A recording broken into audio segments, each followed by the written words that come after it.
On the first Friday of Lent, John was outside grilling a big, juicy steak on his grill. Meanwhile, all of his neighbors were eating cold tuna fish for supper. This went on each Friday during Lent.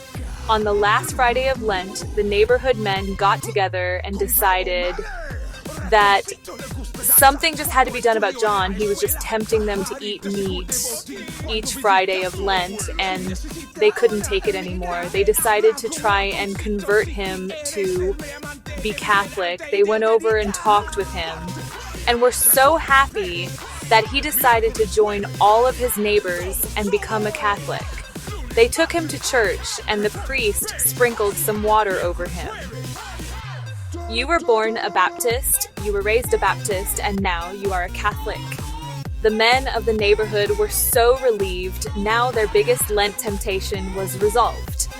The next year's Lent rolled around. The first Friday of Lent came, and just at supper time, when the neighborhood was setting down, to their fish dinners came the wafting smell of steak cooking on a grill.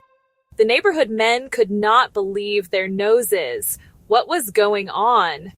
They called each other up and decided to meet over in John's yard to see if he had forgotten it was a Friday in Lent. The group arrived just in time to see John standing over his grill with a small pitcher of water. He was pouring small droplets over his steak on the grill. And you were born a cow, you were raised a cow, and now you are a fish.